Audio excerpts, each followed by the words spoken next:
जय मसीह की 1 year Bible study दिन 52। पहला कुरिन्थियों अध्याय 9। प्रेरित के अधिकार और कर्तव्य। क्या मैं स्वतंत्र नहीं? क्या मैं प्रेरित नहीं? क्या मैंने यीशु को जो हमारा प्रभु है नहीं देखा? क्या तुम प्रभु में मेरे बनाए हुए नहीं? यदि मैं दूसरों के लिए प्रेरित नहीं तो भी तुम्हारे लिए तो हूँ, क्योंकि तुम प्रभु में मेरी प्रेरिताई की छाप हो। जो मुझे जांचते हैं उनके लिए यही मेरा उत्तर है। क्या हमें खाने पीने का अधिकार नहीं? क्या हमें यह अधिकार नहीं कि किसी मसीही बहन के साथ विवाह करके उसे लिए फिरें, जैसा अन्य प्रेरित और प्रभु के भाई और कैफा करते हैं? या केवल मुझे और बरनबास को ही अधिकार नहीं कि कमाई करना छोड़ें? कौन कभी अपनी गिरह से खाकर सिपाही का काम करता है? कौन दाग की बारी लगाकर उसका फल नहीं खाता? कौन भेड़ों की रखवाली करके उनका दूध नहीं पीता? क्या मैंने ये बातें मनुष्य ही की रीति पर बोलता हूँ? क्या व्यवस्था भी यही नहीं कहती? क्योंकि मूसा की व्यवस्था में लिखा है, दाँवते समय चलते हुए बैल का मुंह ना बांधना। क्या परमेश्वर बैलों की ही चिंता करता है? यह विशेष करके हमारे लिए कहता है? हाँ, हमारे लिए ही लिखा गया, क्योंकि उचित है कि जोतने वाला आशा से जोते और दाँवने वाला भागी होने की आशा से दाँवनी करे। अतः जबकि हमने तुम्हारे लिए आत्मिक वस्तुएं बोई, तो क्या ये कोई बड़ी बात है कि तुम्हारी शारीरिक वस्तुओं की फसल काटें? जब दूसरों का तुम पर यह अधिकार है, तो क्या हमारा इससे अधिक ना होगा? परंतु हम ये अधिकार काम में नहीं लाए, परंतु सब कुछ सहते हैं कि हमारे द्वारा मसीह के सुसमाचार में कुछ रुकावट ना हो। क्या तुम नहीं जानते कि जो मंदिर में सेवा करते हैं वे मंदिर में से खाते हैं, और जो वेदी की सेवा करते हैं वे वेदी के साथ भागी होते हैं? इसी रीति से प्रभु ने भी ठहराया कि जो लोग सुसमाचार सुनाते हैं उनकी जीविका सुसमाचार से हो। परंतु मैं इनमें से कोई भी बात काम में न लाया, और मैंने ये बातें इसलिए नहीं लिखी कि मेरे लिए ऐसा किया जाए, क्योंकि इससे तो मेरा मरना ही भला है कि कोई मेरे घमंड को व्यर्थ ठहराए। यदि मैं सुसमाचार सुनाऊँ तो मेरे लिए कुछ घमंड की बात नहीं, क्योंकि यह तो मेरे लिए अवश्य है। यदि मैं सुसमाचार ना सुनाऊँ तो मुझ पर हाय, क्योंकि यदि अपनी इच्छा से यह करता हूँ तो मजदूरी मुझे मिलती है, और यदि अपनी इच्छा से नहीं करता तो भी भंडारीपन मुझे सौंपा गया है। तो मेरी कौन सी मजदूरी है? यह है कि सुसमाचार सुनाने से मैं मसीह का सुसमाचार सेंतमेंत कर दूं, यहाँ तक कि सुसमाचार में जो मेरा अधिकार है उसको भी मैं पूरी रीति से काम में ना लाऊं। क्योंकि सबसे स्वतंत्र होने पर भी मैंने अपने आप को सबका दास बना दिया है कि अधिक लोगों को खींच लाऊं। मैं यहूदियों के लिए यहूदी बना कि यहूदियों को खींच लाऊं। जो लोग व्यवस्था के अधीन हैं उनके लिए मैं व्यवस्था के अधीन ना होने पर भी व्यवस्था के अधीन बना कि उन्हें जो व्यवस्था के अधीन है खींच लाऊं। व्यवस्थाहीनों के लिए मैं, जो परमेश्वर की व्यवस्था से हीन नहीं परंतु मसीह की व्यवस्था के अधीन है, व्यवस्थाहीन सा बना कि व्यवस्थाहीनों को खींच लाऊं। मैं निर्बलों के लिए निर्बल सा बना कि निर्बलों को खींच लाऊं।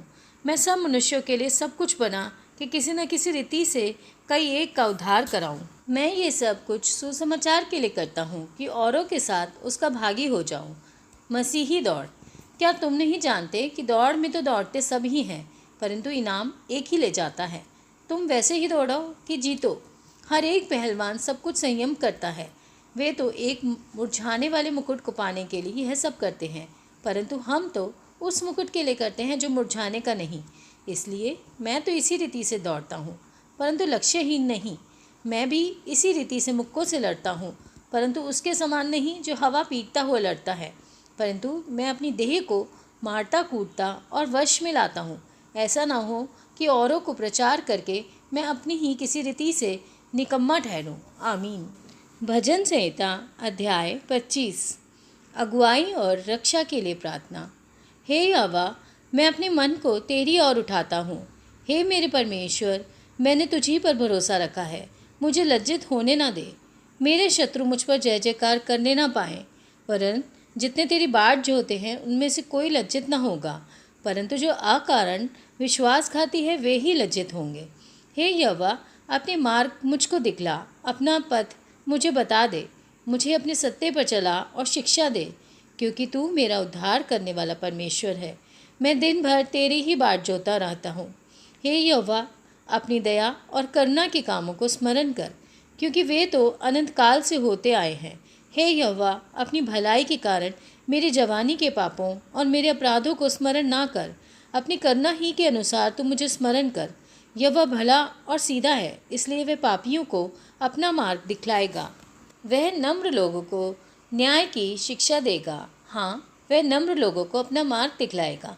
जो यहोवा की वाचा और चितौनियों को मानते हैं, उनके लिए उसके सब मार्ग करुणा और सच्चाई है। हे यहोवा, अपने नाम के निमित्त मेरे अधर्म को जो बहुत है क्षमा कर। वह कौन है जो यहोवा का भय मानता है? यहोवा उसको उसी मार्ग पर जिससे वह प्रसन्न होता है चलाएगा। वह कुशल से टिका रहेगा और उसका वंश पृथ्वी का अधिकारी होगा। यहोवा के भेद को वही जानते हैं जो उससे डरते हैं, और वह अपनी वाचा उन पर प्रकट करेगा। मेरी आंखें सदैव यहोवा पर टकटकी लगाए रखती हैं, क्योंकि वही मेरे पाँव को जाल में से छुड़ाएगा। हे यहोवा, मेरी ओर फिर कर, मुझ पर अनुग्रह कर, क्योंकि मैं अकेला और दीन हूँ। मेरे हृदय का क्लेश बढ़ गया है। तू मुझको मेरे दुखों से छुड़ा ले।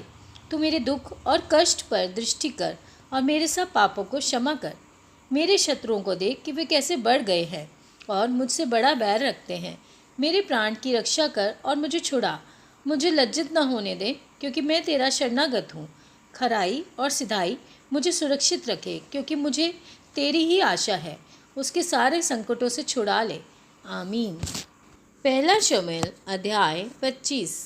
शमूएल की मृत्यु। शमूएल की मृत्यु हो गई और समस्त इस्राएलियों ने इकट्ठे होकर उसके लिए छाती पीटी और उसके घर ही में जो रामा में था उसको मिट्टी दी।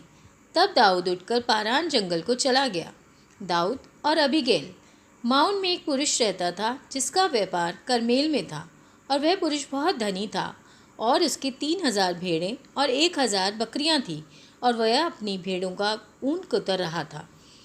उस पुरुष का नाम नाबाल और उसकी पत्नी का नाम अबीगैल था।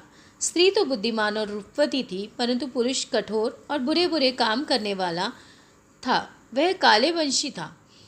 जब दाऊद ने जंगल में समाचार पाया कि नाबाल अपनी भेड़ों का ऊन कतर रहा है, तब दाऊद ने 10 जवानों को वहां भेज दिया, और दाऊद ने उन जवानों से कहा, करमेल में नाबाल के पास जाकर मेरी ओर से उसका कुशल क्षेम पूछो, और उससे यूँ कहो, तू चिरंजीवी रहे, तेरा कल्याण हो, और तेरा घराना कल्याण से रहे, और जो कुछ तेरा है वह कल्याण से रहे। मैंने सुना है कि जो तू ऊन कतर रहा है, तेरे चरवाहे हम लोगों के पास रहे हैं, और ना तो हमने उनकी कुछ हानि की और ना उनका कुछ खोया। अपने जवानों से ये बात पूछ ले, और वे तुझको बताएंगे। अतः इन जवानों पर तेरे अनुग्रह की दृष्टि हो। हम तो आनंद के समय में आए हैं, इसलिए जो कुछ तेरे हाथ लगे वे अपने दासों और अपने बेटे दाऊद को दे। दाऊद के जवान जाकर ऐसी बातें उसके नाम से नाबाल को सुनाकर चुप रहे। नाबाल ने दाऊद के जनों को उत्तर देकर उनसे कहा, दाऊद कौन है? यिशै का पुत्र कौन है? आजकल बहुत से दास अपने अपने स्वामी के पास से भाग जाते हैं। क्या मैं अपनी रोटी पानी और जो पशु मैंने अपने कतरने वालों के लिए मारे हैं लेकर ऐसे लोगों को दे दूं जिनको मैं नहीं जानता कि कहाँ के हैं? तब दाऊद के जवानों ने लौटकर अपना मार्ग लिया और लौटकर उसको ये सब बातें ज्यों की त्यों सुना दी। तब दाऊद ने अपने जनों से कहा, अपनी अपनी तलवार बांध लो। तब उन्होंने अपनी अपनी तलवार बांध ली, और दाऊद ने भी अपनी तलवार बांध ली। और कोई 400 पुरुष दाऊद के पीछे पीछे चले, और 200 समान के पास रह गए। परंतु एक सेवक ने नाबाल की पत्नी अबीगैल को बताया, दाऊद ने जंगल में हमारे स्वामी को आशीर्वाद देने के लिए दूत भेजे थे, और उसने उन्हें ललकार दिया। परंतु वे मनुष्य हमसे बहुत अच्छा बर्ताव रखते थे, और जब तक हम मैदान में रहते उनके पास आया जाया करते थे, तब तक ना तो उसने हमारी कुछ हानि हुई और ना हमारा कुछ खोया। जब तक हम उनके साथ भेड़ बकरियां चराते रहे, तब तक वे रात दिन हमारी आड़ बने रहे। इसलिए अब सोच विचार कर कि क्या करना चाहिए, क्योंकि उन्होंने हमारे स्वामी को और उसके समस्त घराने की हानि करना ठान लिया है। वह तो ऐसा दुष्ट है कि उससे कोई बोल भी नहीं सकता। तब अबीगैल ने फुर्ती से 200 रोटी और 2 कुपी दाखमधु और 5 भेड़ों का मांस और 5 भुना हुआ अनाज और 100 गुच्छे किशमिश और अंजीर की 200 टिक्कियाँ लेकर गधों पर लदवाई। और उसने अपने जवानों से कहा, तुम मेरे आगे आगे चलो, मैं तुम्हारे पीछे पीछे आती हूँ। परंतु उसने अपने पति नाबाल से कुछ ना कहा। वह गधे पर चढ़ी हुई पहाड़ की आड़ में उतरी जाती थी, और दाऊद अपने जनों समेत उसके सामने उतरा आता था, और वह उनको मिली। दाऊद ने तो सोचा था, मैंने जो जंगल में उसके सब माल की ऐसी रक्षा की थी कि उसको कुछ भी ना खोया, वह निसंदेह व्यर्थ हुआ, क्योंकि उसने भलाई के बदले मुझसे बुराई ही की है। यदि सवेरे उजियारा होने तक उस जन के समस्त लोगों में से एक लड़के को भी मैं जीवित छोड़ूं तो परमेश्वर मेरे सब शत्रुओं से ऐसा हो ही वरन इससे भी अधिक करे। दाऊद को देख अबीगैल फुर्ती करके गधे पर से उतर पड़ी और दाऊद के सम्मुख मुंह के बल भूमि पर गिरकर दंडवत की। फिर वह उसके पांव पर गिरकर कहने लगी, हे मेरे प्रभु, यह अपराध मेरे ही सिर पर हो। तेरी दासी तुझसे कुछ कहना चाहती है और तू अपनी दासी की बातों को सुन ले। मेरा प्रभु उस दुष्ट नाबाल पर चित्त ना लगाए, क्योंकि जैसे उसका नाम है वैसा ही वह आप है। उसका नाम तो नाबाल है और सचमुच उसमें मूर्ता पाई जाती है। परंतु मुझे तेरी दासी ने अपने प्रभु के जवानों को जिन्हें तूने भेजा था ना देखा था। और अब हे मेरे प्रभु, यहोवा के जीवन की शपथ और तेरे जीवन की शपथ कि यहोवा ने जो तुझे खून से और अपने हाथ के द्वारा अपना बदला लेने से रोक रखा है, इसलिए अब तेरे शत्रु और मेरे प्रभु की हानि के चाहने वाले नाबाल ही के समान ठहरे।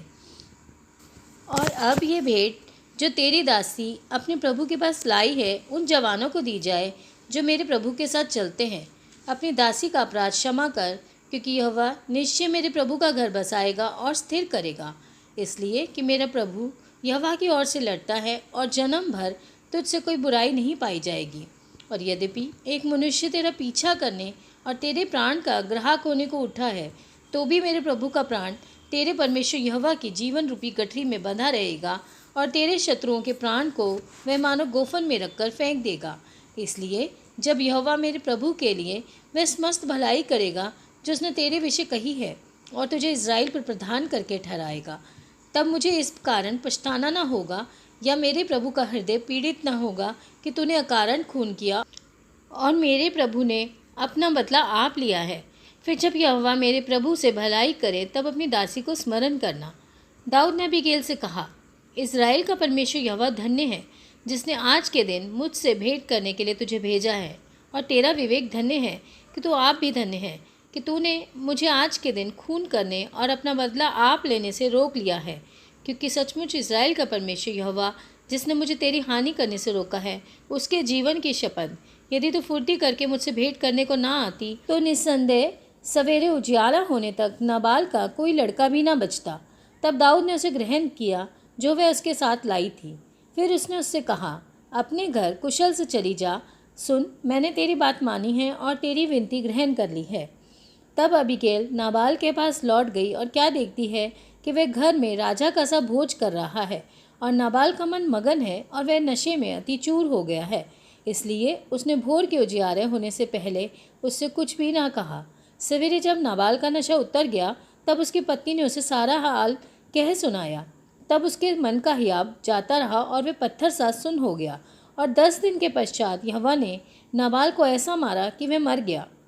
नाबाल के मरने का हाल सुनकर दाऊद ने कहा, धन्य है यहोवा जिसने नाबाल के साथ मेरी नामधराई का मुकदमा लड़कर अपने दास को बुराई से रोक रखा, और यहोवा ने नाबाल की बुराई को उसी के सिर पर लाद दिया है। तब दाऊद ने लोगों को अबीगैल के पास इसलिए भेजा कि वे उससे उसकी पत्नी होने की बातचीत करे। जब दाऊद के सेवक करमेल को अबीमेल के पास पहुँचे तब उसने उस कहने लगे, दाऊद ने हमें तेरे पास इसलिए भेजा है कि तू उसकी पत्नी बने। तब वह उठी और मुंह के बल भूमि पर गिर दंडवत करके कहा, तेरी दासी अपने प्रभु के सेवकों के चरण धोने के लिए दासी बने। तब अबीगैल फुर्ती से उठी और गधे पर चढ़ी और उसकी 5 सहेलियाँ उसके पीछे पीछे हो लीं, और वह दाऊद के दूतों के पीछे पीछे गई और उसकी पत्नी हो गई। दाऊद ने यिज्रेल नगर की अहीनोम से भी विवाह कर लिया और वे दोनों उसकी पत्नियां हुईं। परंतु शाऊल ने अपनी बेटी दाऊद की पत्नी मीकल को लैश के पुत्र गलीम वासी पलिश्ती को दे दिया था। आमीन।